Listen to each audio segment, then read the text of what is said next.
Io in questa sezione della presentazione vorrei concentrarmi, come diceva appunto Eugenia, su quali sono le linee tematiche, piuttosto che alcuni trend che stanno generando e probabilmente, potenzialmente, continueranno a generare dei nuovi modelli innovativi di prodotti, di servizi che hanno appunto a che vedere con la filiera dell'energia e della climatizzazione. Ma andiamo con ordine. Lo schema che vi mostro adesso, come dire, racchiude quali sono le attività di ricerca e innovazione e le aree dell'attività di ricerca e innovazione all'interno delle quali stanno trovando terreno più fertile, appunto, progetti innovativi. Quindi a partire dal tema della produzione energetica, la produzione di energia, fino al tema della gestione energetica e per finire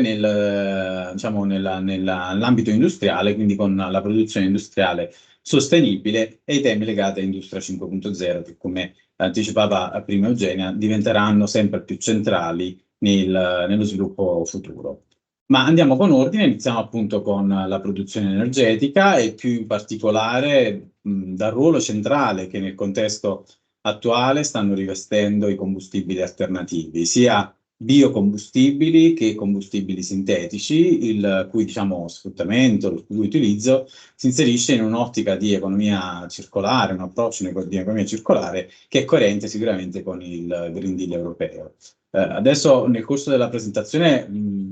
avevo interesse, piacere a fare alcuni esempi, a portare alcuni progetti. Questo non vuole significare naturalmente che tutta questa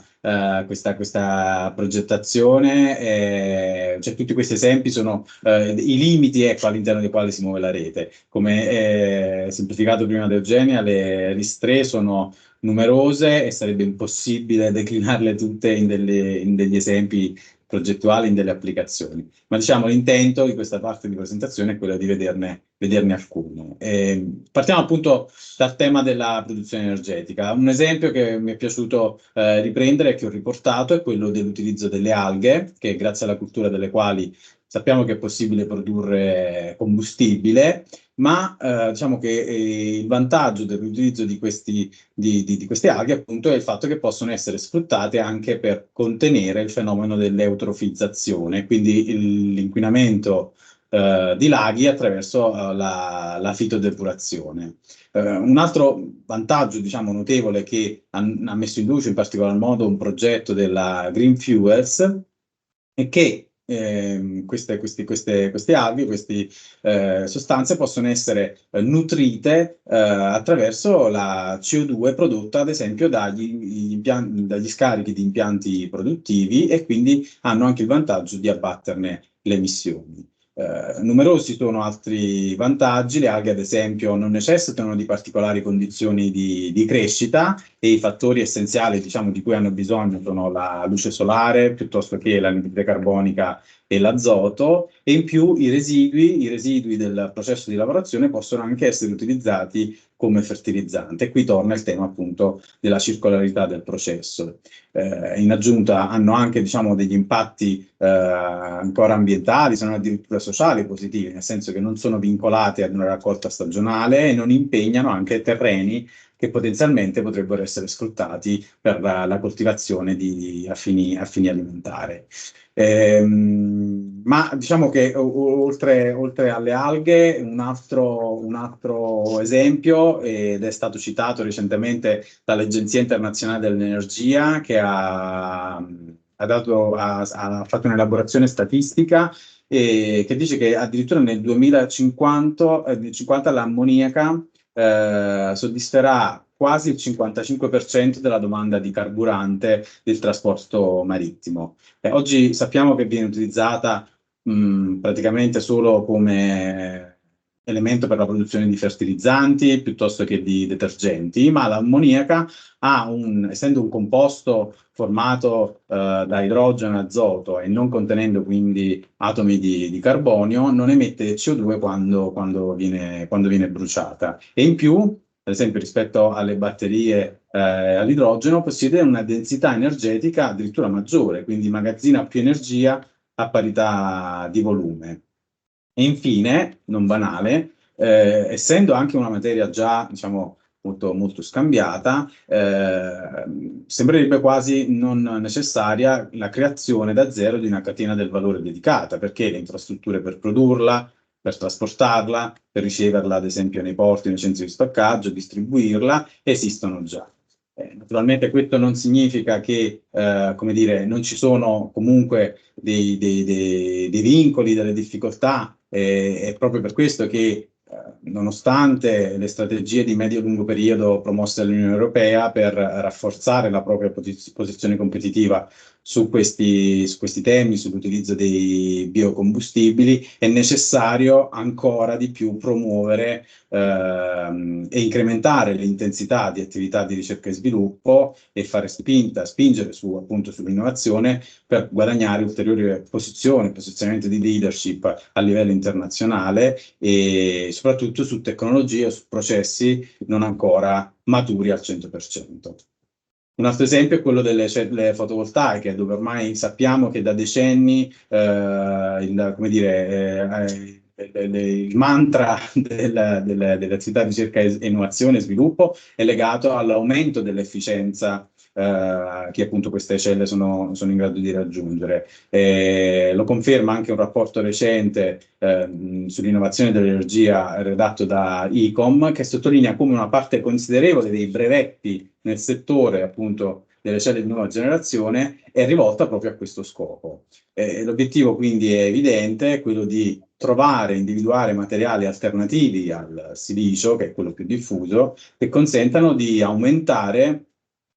l'efficienza e la capacità appunto di produzione energetica. Per esempio, un'alternativa che da tempo è nel mirino di università, centri di ricerca, è quella della perovskite, che è caratterizzata da ulteriormente dei costi anche di produzione più ridotti e ha una capacità di conversione simile alle celle solari in silicio di ultima generazione e addirittura leggevo che questa tecnologia è in fase di sperimentazione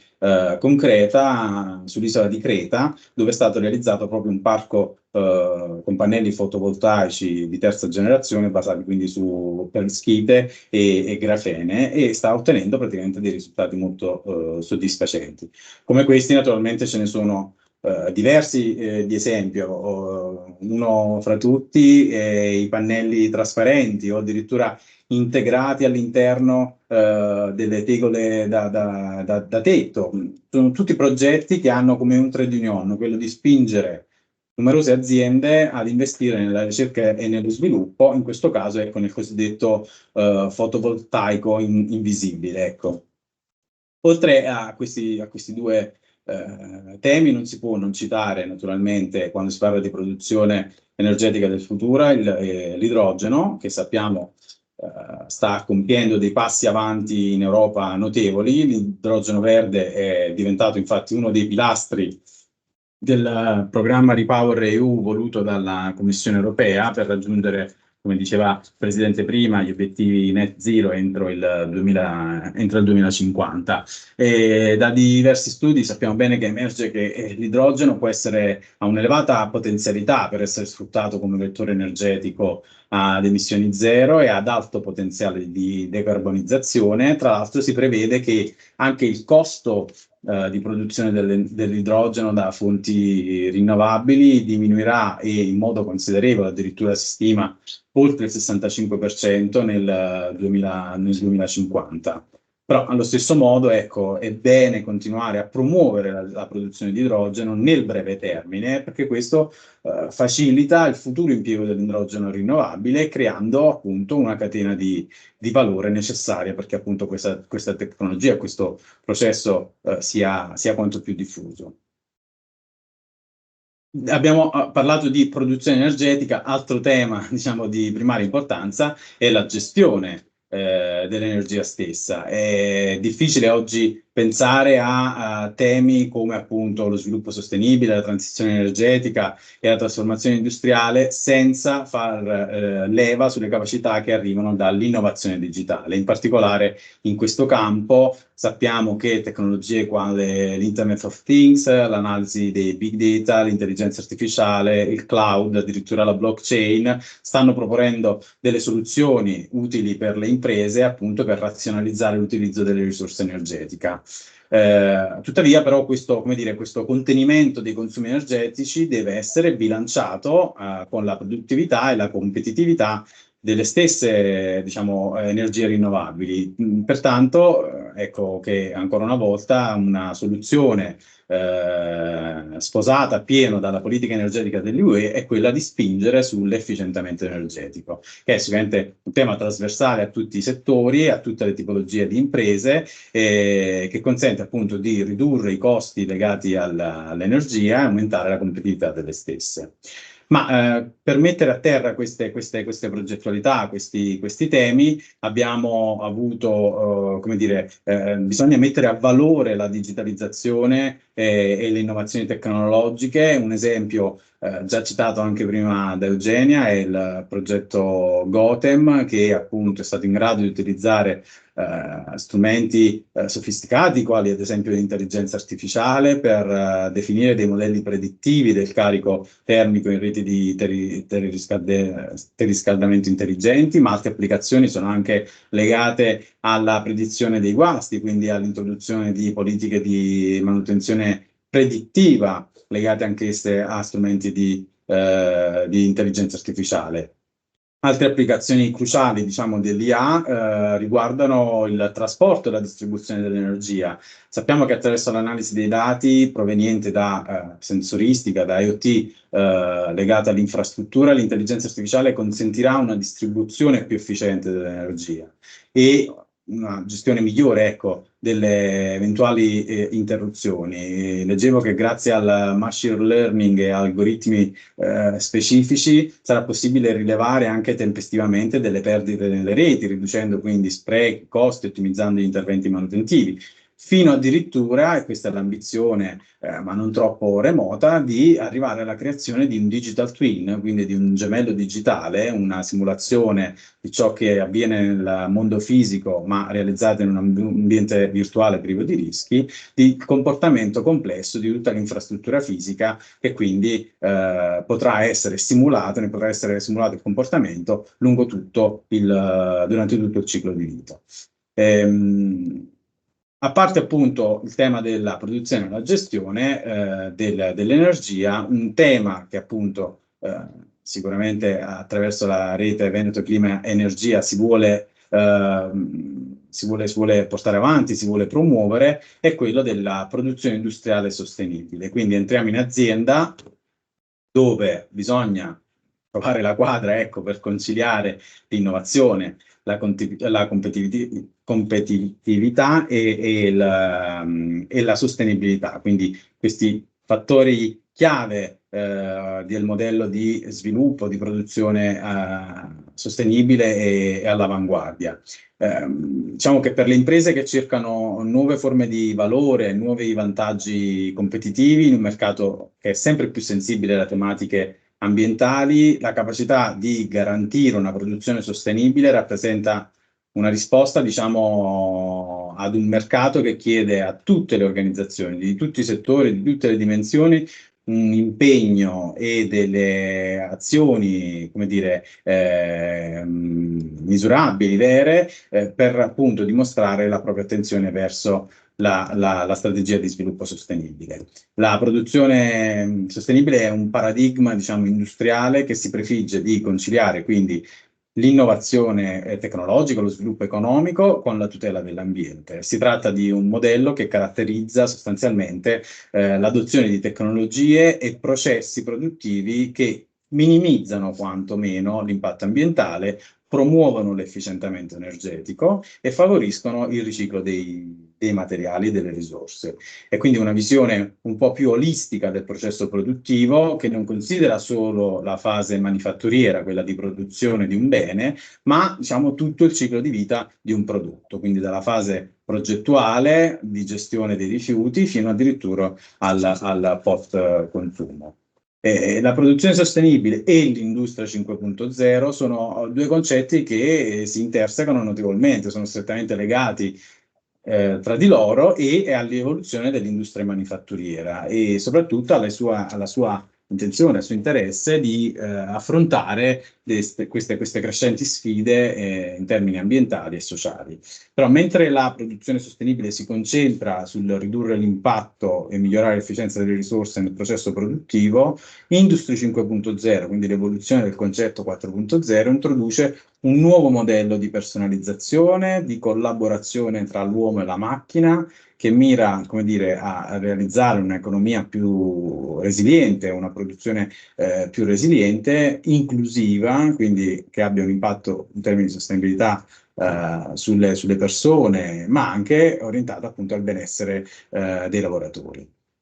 Ancora una volta, in tal senso, diciamo che le tecnologie, la digitalizzazione a 360 gradi rivestono un ruolo fondamentale. Infatti, con tecnologie digitali si può contribuire a ottimizzare i processi produttivi, riducendo ad esempio gli sprechi, efficientando dal punto di vista energetico i consumi. L'IoT consente una gestione più intelligente delle risorse, una gestione più accurata che passa attraverso il monitoraggio dei consumi in tempo reale, ad esempio, e gli analytics, quindi la capacità di analizzare banche dati consistenti, permettono di prevedere, ad esempio, problematiche prima ancora che queste accadano, quantomeno di produrre dei modelli previsionali di quello che potrebbe succedere. Il cloud, le piattaforme cloud computing semplificano e facilitano l'integrazione tra diversi attori della supply chain per una maggiore trasparenza piuttosto che tracciabilità di dati e di informazioni. Quindi inoltre ci sono anche numerose azioni e innovazioni legate agli strumenti di augmented reality, di virtual reality, che possono addirittura supportare la progettazione di prodotti più sostenibili e anche effettuare diciamo, del training on the job a personale diciamo, appena inserito. Ecco, con questa presentazione volevo stimolare quantomeno un confronto e più che altro presentare la rete innovativa Veneto Clima Energia come un luogo adatto appunto a una partecipazione attiva, se non addirittura propositiva, proattiva, per come dire, fare la propria parte e raggiungere questi obiettivi e affrontare queste sfide, quindi portando all'interno del nostro network le competenze, i progetti, le iniziative che le aziende hanno sul tavolo per affrontare queste tematiche, affrontarle in modo, come dire, cooperativo, di collaborazione. Quindi non posso fare altro che farmi portavoce in qualche modo di questo invito a continuare attraverso gli strumenti che poi Eugenia ci dirà nel dettaglio, inviarci proposte progettuali perché appunto di spazi a disposizione ce n'è, di finanziamenti ne stanno arrivando e quindi sicuramente troveremo il posto giusto dove poterli valorizzare. Proprio su questi finanziamenti so che Eugenia ci racconterà qualche dettaglio dell'ultima ora, quindi vi ringrazio ancora una volta, io rimango a disposizione se ci fossero delle domande nella seconda parte e ti lascio la parola, Eugenia.